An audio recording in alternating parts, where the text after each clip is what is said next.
Hello, my dear friends. I'm very proud to have a very special guest today on the show, and this is Marc Sleboda from Moscow.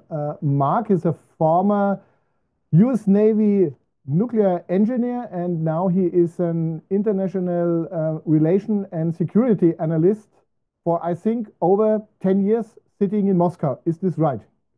Yes, almost 2 decades. Almost two Two decades. decades. Okay. So you left the evil empire. Okay. Yes. Um, Marc, where can people find you? I have got a special site. This is Boosty. I will also show you. And where can people also find your excellent work? Okay, so Mark, thanks for having me. It's an honor and a pleasure to be on the show.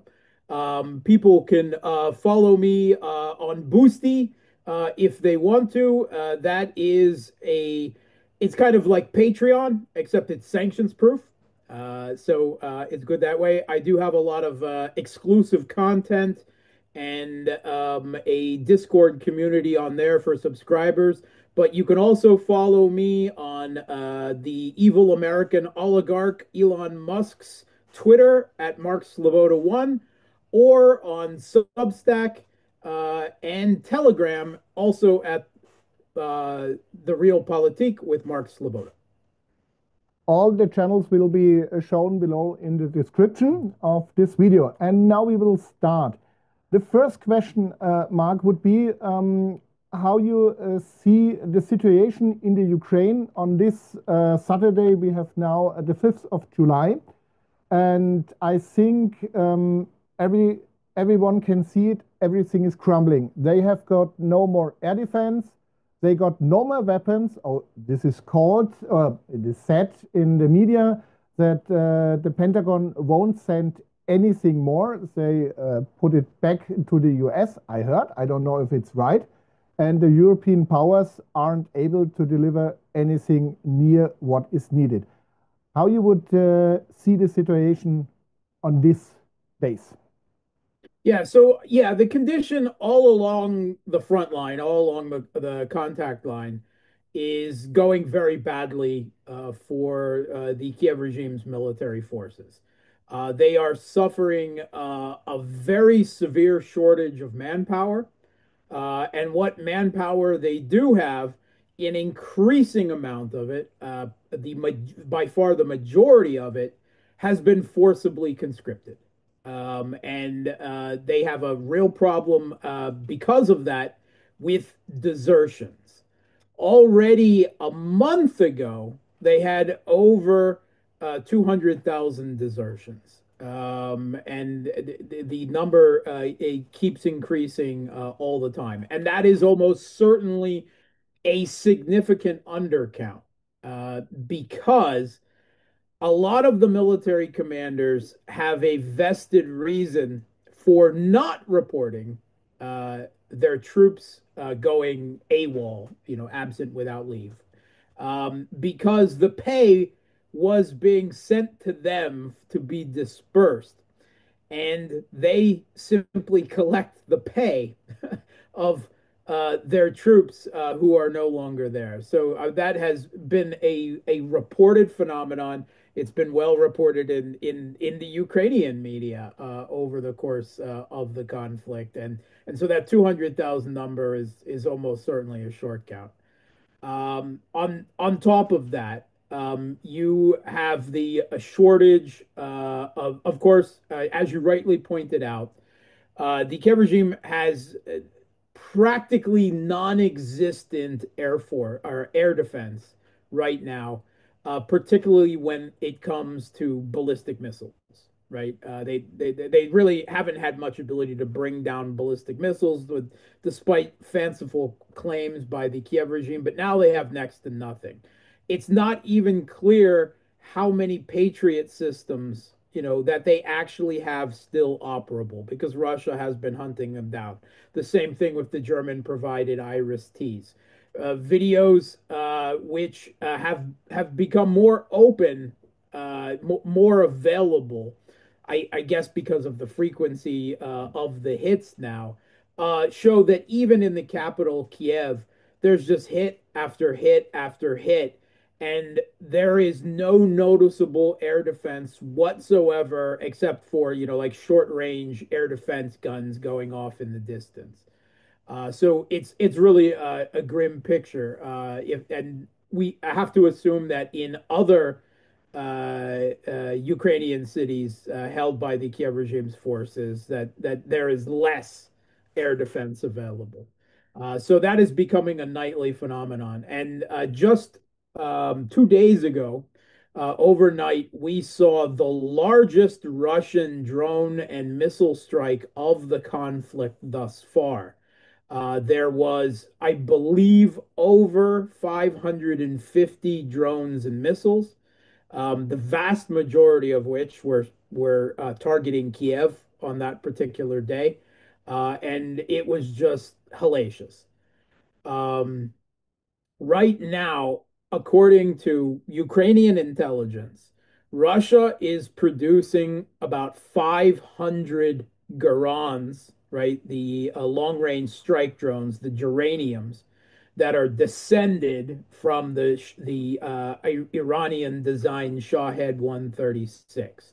They're making 500 of those a day now, which means they're able to launch 500 of them a day.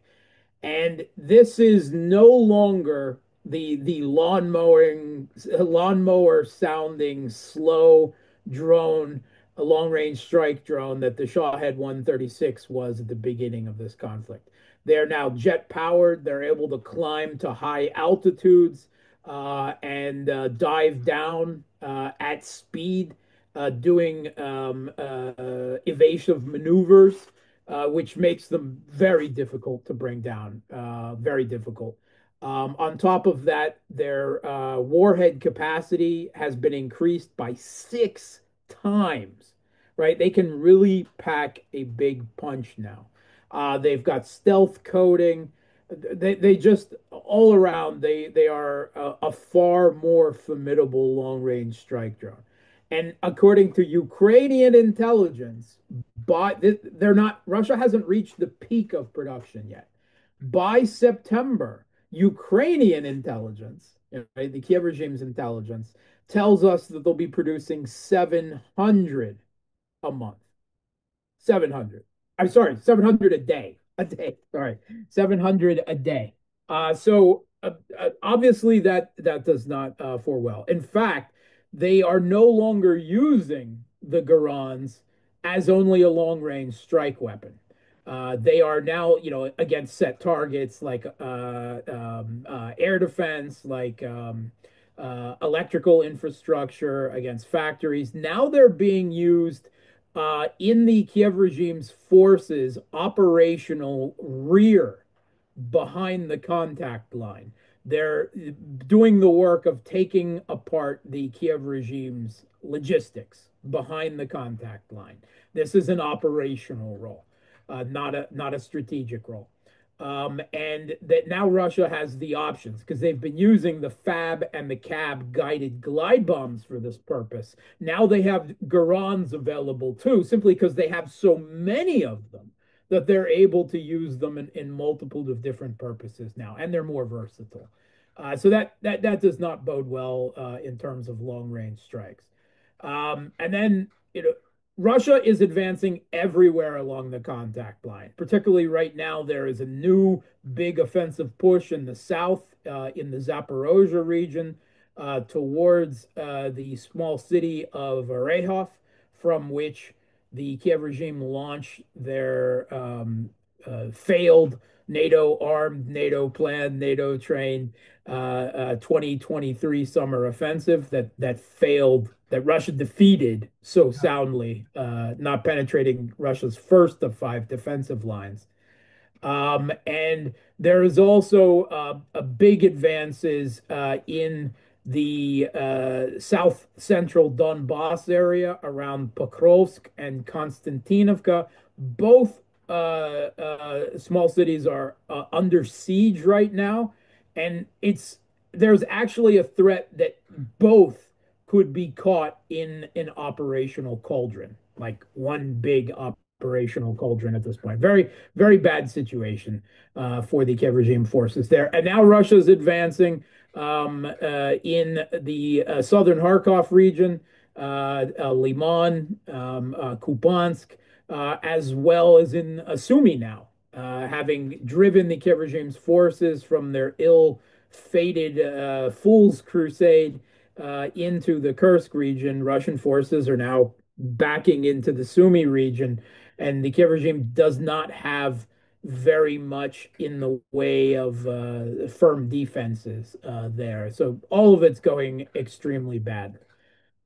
On top of that, the Wall Street Journal told us a few weeks ago already that Russia has two entire reserve armies, right? Not not the regular armies. These are armies of volunteers for the special military operation who have all received up to a year of training. They are equipped, according again to the Wall Street Journal, with the very best, most modern Russian equipment. In fact, more modern than what is being used on the contact line right now. That's some 240,000 troops on top of the roughly 700,000 that is now engaged uh, in in the theater, right? In the on the contact line or in the area. Another 240,000. Now, it is likely that this has been held in reserve as a deterrent against a direct NATO intervention, but seeing how weak the European NATO militaries are right now, I think that there is very much a sense that the deterrent role is no longer needed. And it is likely, if there is a significant crumbling or collapse of the Kiev regime's defensive lines sometime this summer or early autumn, they could be put through in as breakthrough forces, which could lead to very dramatic results. Remember, Russia is still, they're not waging a classic war of maneuver, a war of territorial conquest. They are still focused on an attrition war to destroy the Kiev regime's military, first and foremost priority. Whatever territory falls in their hands, fine, but that is still not their priority, which it has led to a lot of false, terrible, propagandistic, awful assumptions within the Western media and commentariat about the course of the conflict. And if you'll look back at how wrong they have been Hmm. for the last 2 years in particular, I think you'll start to understand how their understanding of this conflict is colored by Western delusions. And things are falling apart so quickly that it is hard to sustain the narrative at this point. It's very difficult. So that that is a bad situation all along the contact line, which of course is why the Russian government is not interested in a ceasefire, right? There have been ceasefires. There was the Minsk one, there was the Minsk two, solidified in a UN Security Council resolution. And the European leaders lied to the Russian president, right? That this was the only path forward. It was said again and again and again. And then Merkel and Hollande and even Macron have come forward, as well as the first leader of the Kiev regime, the candy oligarch Poroshenko. They have all said they never had any intention of fulfilling the Minsk Accords that would have provided a political reconciliation for the events of the West-backed Maidan Putsch in 2014 and kept Ukraine together, except for Crimea, of course, which was, shall we say, the price of doing business. Yeah. And full disclosure, my wife is Crimean, so I have very particular feelings about that, but also I would say a high degree of knowledge well, about Ukraine, but about that peninsula, Yeah. in particular. And that would have kept Ukraine together, but they lied. And the only reason they agreed to the Minsk Accords was to buy time to build up a powerful NATO armed, NATO trained military. And they've openly admitted it. And now there is absolutely zero trust in the Kremlin for anything that the West says. It is hard to see how there is any credibility, any verification, even if there was a serious diplomatic push where the West realized they have been beaten in this proxy war and sought to end it, uh, you know, uh, largely on Russian terms. It is hard to see how they could provide the verification and the trust that Russia would require to see them to see that process through and believe that it would hold. I don't see that that is possible perfectly. Not with this entire generation, in particular of European leaders, but American leaders as well. I mean, that if there's anything that the recent events in Iran have shown is that no one can trust Donald Trump in the diplomatic process either. So that is, all very bad news for, the average people of Ukraine, and, the country going forward. And that now they're, unless things are settled diplomatically, which there's no indication that in the slightest that they will be. As Russia warned at the beginning of this conflict, there is every possibility that the state of Ukraine may cease to exist as a result of this, which would be, in my mind, a bit of a tragedy. There was nothing wrong with the idea of an independent Ukrainian state, but having had it politically captured and then weaponized by the West as an attempt to, U.S. Policy documents extending Russia, by the Rand Corporation have shown.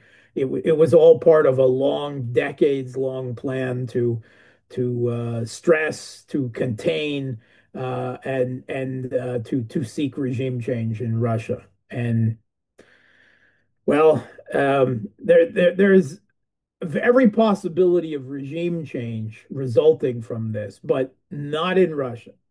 In Ukraine, a political catastrophe resulting in regime change in many European states when there might eventually be held an accounting for having led into this.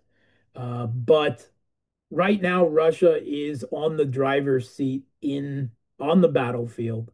Politically, they don't see any hope or place any trust in a diplomatic process, and they are in no mood whatsoever and see no reason to compromise.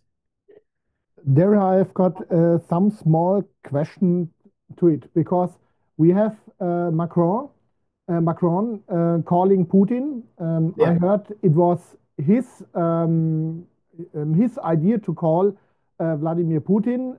They had round about 2.5 hours to speak. I don't know what they are speaking yeah, because you always told Putin will say no, no, niet, niet, niet to every yeah, intent to do the ceasefire from Kellogg, which is still floating around in the European Union.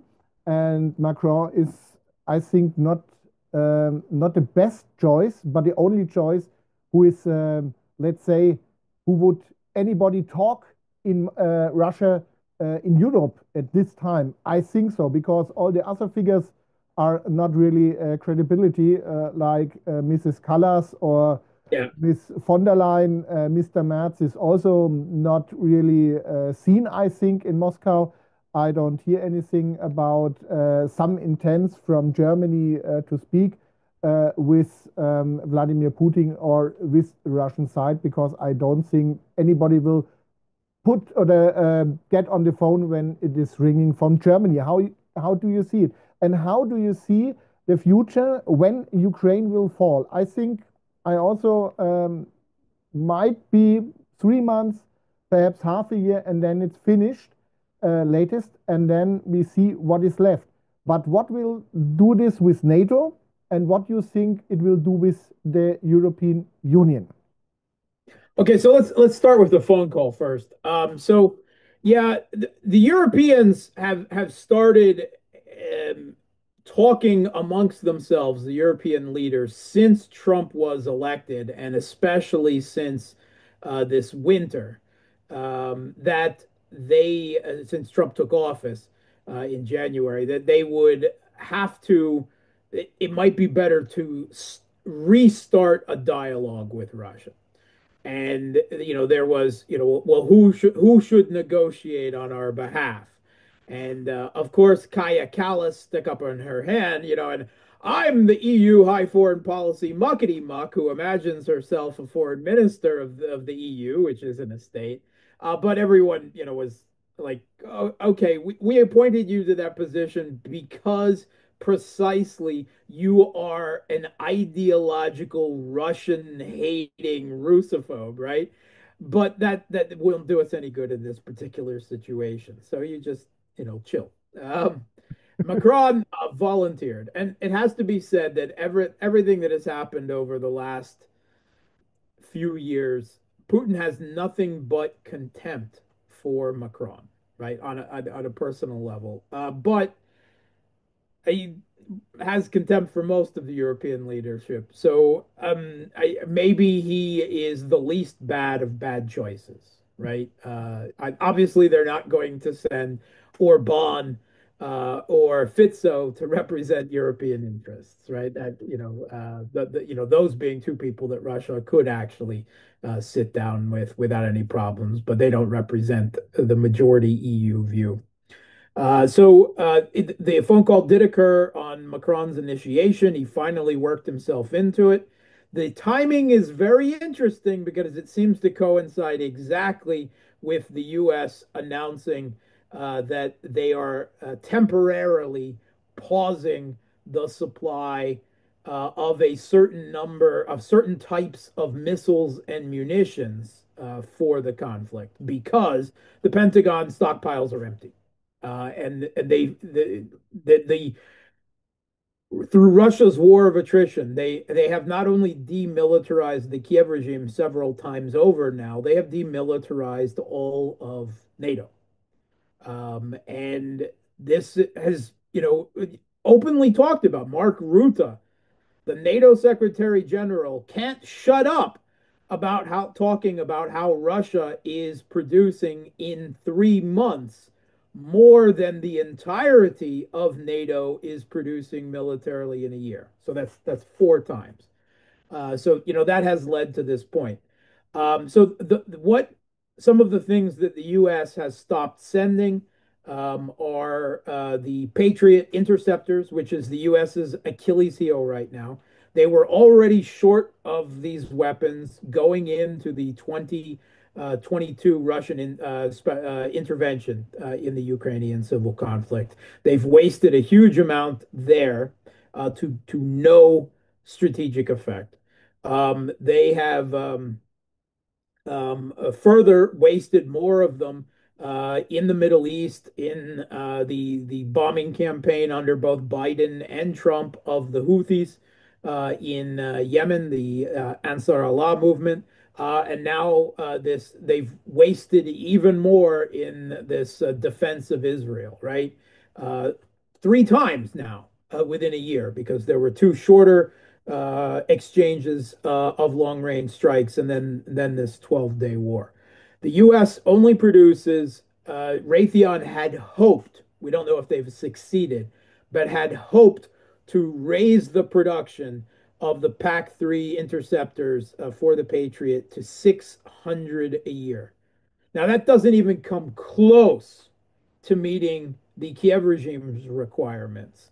much less the Kiev regime plus Israel, plus the US's own requirements, plus all the other states in the world that use and need the Patriot interceptors. So the production of air defense missiles right now, not only the Patriots, but even the even slower production rate of the THAAD anti-ballistic missile defense system is the US's Achilles heel, the big US military's Achilles heel right now. Also, Hellfire missiles, which are an air to surface missile for the F-16s. Also, 155 millimeter artillery shells. The guided multiple launch rocket system missiles that can be fired from the HIMARS. And Stingers, anti-tank weapons, AIM missiles.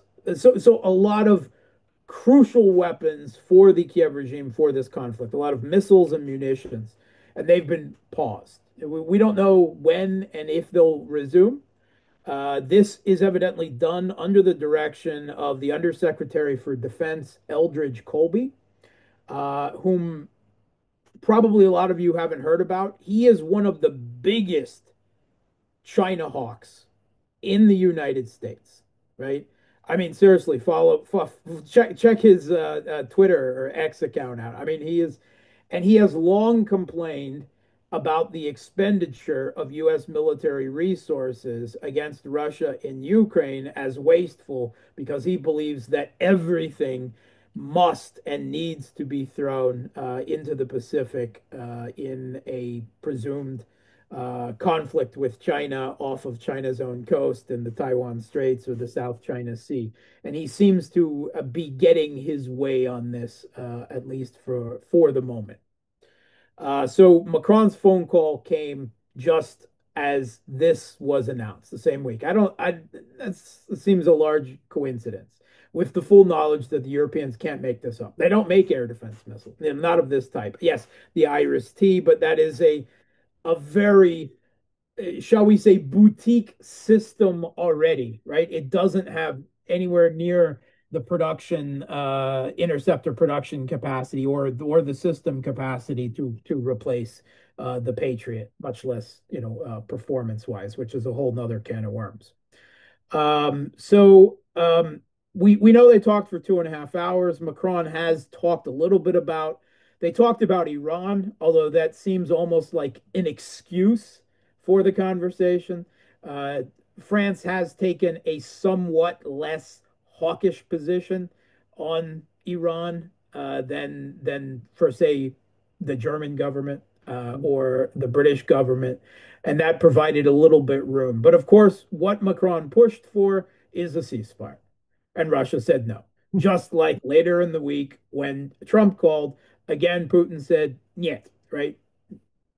Niet means niet. No means no. Russia had over a year ago, last June, they laid out their requirements for them to agree to a ceasefire, which are extensive. And why? Because there have been ceasefires before. They were betrayed and used to rearm and retrain the Kiev regime. Russia has all the advantages, all the initiative on the battlefield. Why would they give you time? And the idea that diplomacy can't happen without a ceasefire, that there can't be a peace process, I mean, that's just historically false. I mean, most major conflicts, the diplomatic process gets well underway before there's any, and reaches the final stages. This happened during the Vietnam War, the Korean War, years of diplomacy there before there was, any type of cessation of hostilities. Even in Donald Trump's in his last administration, while he was negotiating the U.S. retreat from Afghanistan after their defeat by the Taliban, that there was no ceasefire when Trump was negotiating the withdrawal of U.S. troops that was eventually carried out quite disastrously then under Joe Biden. So it just historically, this is just an excuse. Russia is not going to allow this Western proxy regime to be sustained and they want to end this conflict permanently, would be the preferable, right? They would prefer to see it end diplomatically. If they can't see it end diplomatically on their terms, then they will see it on the battlefield. And these calls this week, Macron, Trump, yes, I believe they're a sign of increasing desperation by the West. They realize how bad the situation is going on the battlefield, how bad the situation is in the military industrial, the arms race that is really undergirding this war of attrition. Plus, we've had this outbreak of hostilities with the Israeli and U.S. unprovoked acts of aggression on Iran, which is almost certainly not a settled matter. We have the ongoing West-backed genocide by Israel of the Palestinians, which it has only increased, right, while all of this else is going on. And we know that the U.S., the Trump administration, like every U.S. administration since Obama, has dreamed of pivoting its military might to confront China in the Pacific. And every single president gets bogged down either in the Middle East or now in Eastern Europe, Western Eurasia. So it they're in a bad place. The U.S. hegemon, right? The empire, if you will, is suffering from imperial overreach, overstretch. It can't fight all of its opponents anymore, particularly because, as Kellogg noted, its opponents are starting to cooperate, right? And to coordinate amongst each other because they've been pushed by aggressive U.S.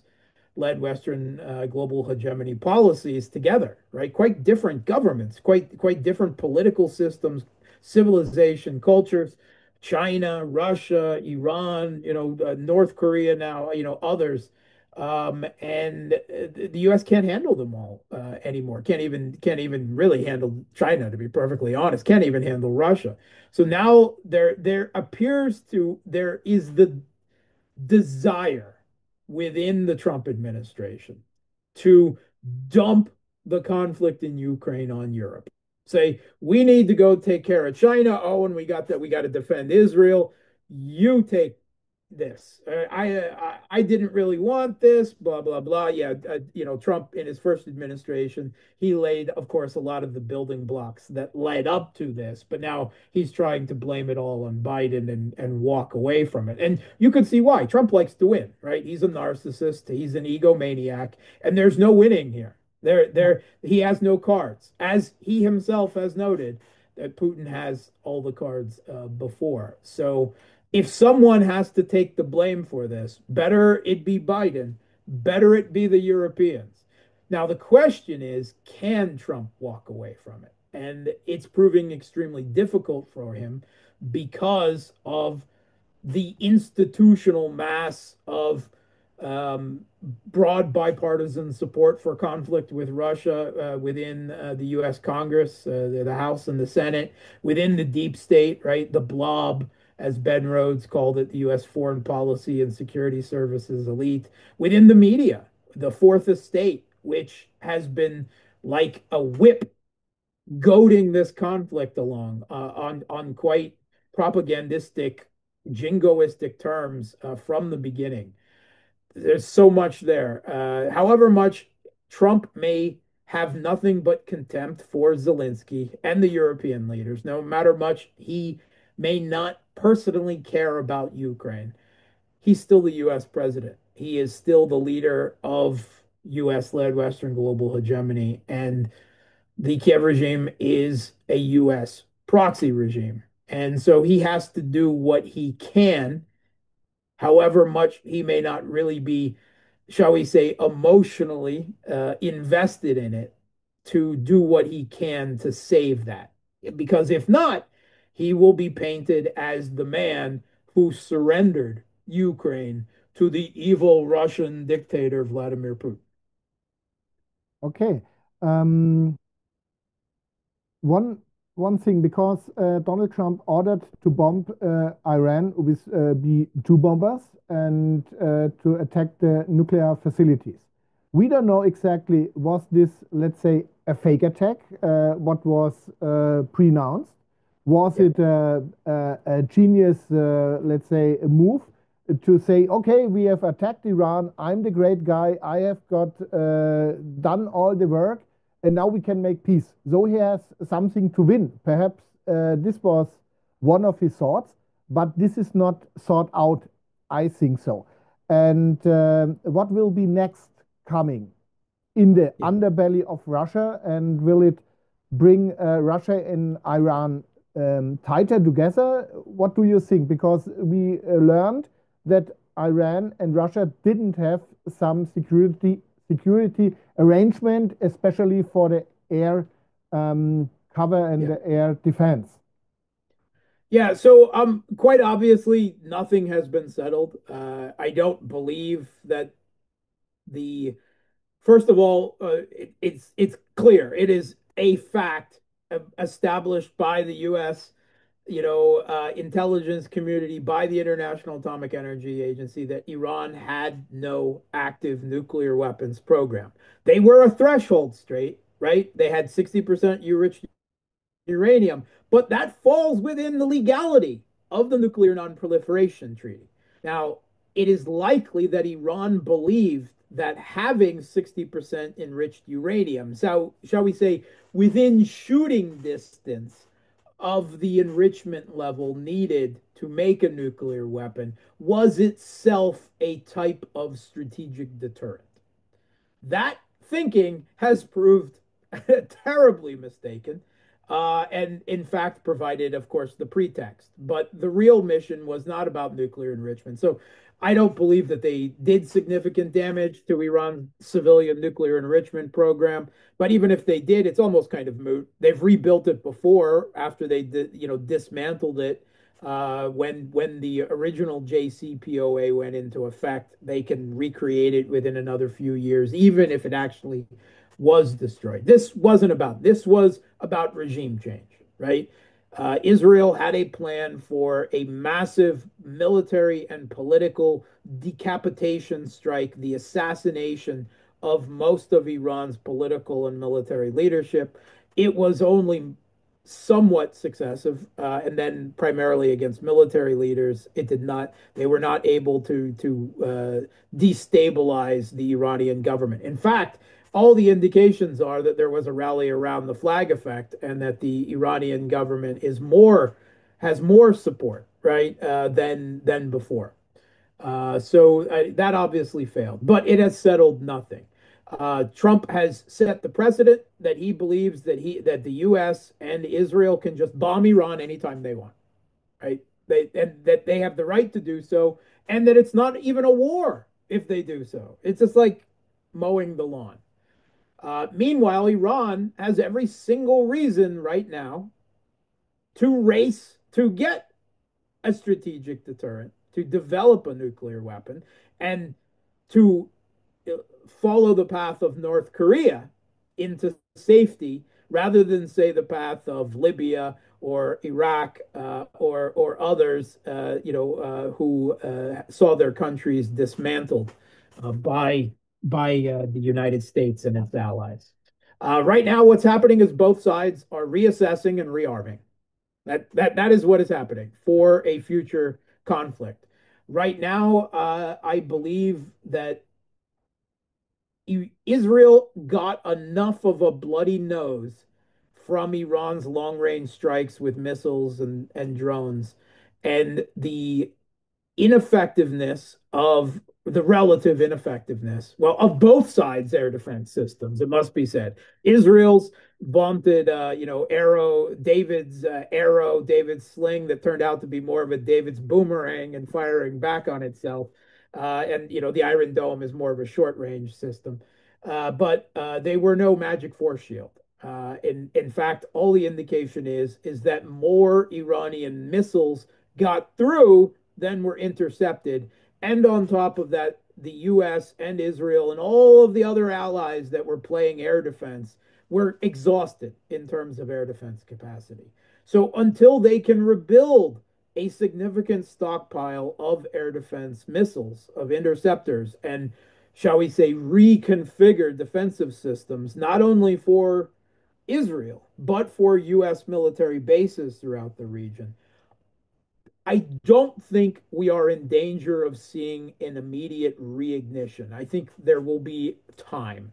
How much time that is, months, years, I don't know. Of course, Israel, you know, had every desire. Netanyahu wanted this. They wanted to drag the U.S. into the conflict and have them fight it for them. And Trump kind of gave them what they wanted, Netanyahu, and then pulled it back, right? It was much like Trump did in the game of whack-a-mole, the conflict with the Houthis, the costs seemed to get too high, and Trump just declared victory and dared you to say otherwise and went away. I mean, that seems to be the emperor with no clothes. How dare you tell him that there wasn't total obliteration, that there wasn't total victory? Now, one of the revelations we did have over the course of this conflict that Putin slipped out during the St. Petersburg International Economic Forum is that in the strategic partnership, the new deepened, strengthened one agreed to by Russia and Iran, there is no defense clauses, which shocked me, shocked a lot of people. I believe, many Russian analysts believe that Russia was beginning, right? It would have been a long process, but beginning the work of building an integrated, interconnected, multi-layer air defense and electronic warfare system for Iran that would have served as a conventional deterrent rather than a strategic deterrent against US and Israeli attacks, much like Russia has now. And if there's one thing that has been proven from the conflict in Ukraine and this conflict in Israel, is that Russia by far has the best air defense in the world, hands down. I mean, just hands down, there's not even a question. But Iran said no. In fact, we know that Russia offered a mutual defense pact similar to what they had with North Korea. And Iran, for issues of self reliance, issues of wanting naively to try to improve relations with the West, they said no. In fact, we know that Pezeshkian worried that getting involved in a military alignment with Russia at a time when Russia was in de facto war with NATO in Ukraine, that might have, get this, led to direct conflict between the US and Iran, which, they got anyway. So now there's an open question. What does Iran do following this? We saw this emergency visit by the Iranian foreign minister on pretty much the last real day of the conflict to Moscow, right? And the we they were supposedly going to ask for help. We don't know what that help is. We don't know what has been agreed since. We don't know. Will Iran attempt to get the nukes as a strategic deterrent? I don't think Russia and China would be on board with that. They would prefer to, again, provide a conventional deterrent. Iran, quite obviously, is very prickly about their sovereignty, right? About their independence. And there's no question, entering into a military alliance, right, means sacrificing a degree of your sovereignty. That's a simple fact. How much sovereignty has Germany surrendered to the United States with NATO? I mean, all of it, essentially. Some people say we were not sovereign since 1945, the 8th of May. This was the former Minister Schäuble, which died, I think, 4 years ago. And he was somebody who knew it. And he said it sometimes, I think, 20 years ago on a bankier's meeting. And this video can be found. And he's very right, I think so. And one last question. What do you think about the big international organizations like the EAEA Yeah. the International Atomic Energy Agency, which was, let's say, until this date, 3 weeks ago, it was a respected organization. What you think about things like the UN or Yeah. WHO? I don't want to make a big Yeah. issue about this, but perhaps you're thinking of this global yeah, agencies and the future of them. I think they will be gone, let's say, not very far away. I hope so. Yeah. First of all, I would argue that the International Atomic Energy Agency has it's already even before this, it has become self-evident that they are another instance of political capture by an international organization under the UN's wider aegis. The fact that they have been had inspectors in the Zaporozhye nuclear power plant in Ukraine, Russian controlled Zaporozhye for years now, that is regularly attacked by Ukraine, but they can't bring themselves to admit that it was Ukraine. I mean, that shows it quite clearly right there. I mean, their own people have been attacked and bombed going to and from, and that they just refuse to cast any blame, which is just absurd. Now they've completely lost all credibility. It is clear that they were captured, they were weaponized, that they were used to provide details of the nuclear enrichment facilities to the West precisely for the bombing, and they may have provided the names and locations of the nuclear scientists that the Israeli regime assassinated, more than 9 of them, in their really obscenely named Operation Narnia. Yeah. That the IAEA had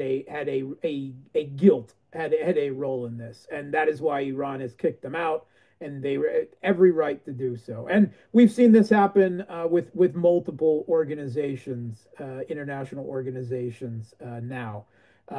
War crimes being brought against the leader of Russia for Eastern Ukrainians moving their own children and orphanages out of the range of the Kiev regime's artillery that had been bombarding them for years was presented as a potential, the International Criminal Court as a war crime of Putin's. This is just absurd. It's absurd weaponization.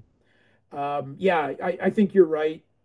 It's in a way, it's because we are moving back into a period of geopolitical blocks more unstable than the first Cold War, with far less stability and arms control architecture. There's essentially none, and there is right now a war within the United Nations for the political capture of these organizations. The UN itself, of course, has sanctioned and condemned the International Criminal Court. They're doing the same with the International Court of Justice now for the potential for cases against Israel, the World Health Organization, all of this. Yeah, the UN is going through a very bad period. But that is not so much a reflection of the UN itself, because the UN itself is what the members make of it. Yeah. And right now, there is a global conflict for future world order being played out in multiple spheres, in multiple places around the world, Yeah. and control of UN agencies like the International Atomic Energy Agency is just one of them. And they're a casualty of this geopolitical conflict. And Germany sent the best asset we have, Annalena 360, to the UN. And I think this will be one of the best things to sink this old ship to the bottom of the sea. But this is Okay, let's be clear. Russia and China will never approve that woman to lead the United Nations. okay. Mark, I thank you very much for your time. And I hope we meet again. Next time we will have much more to discuss. I thank you very much. And for all the audience, thank you for your time. Please subscribe, help this channel to grow. And yeah, until the next time, I say bye from Nuremberg. Thank you, Marc. Thanks for having me.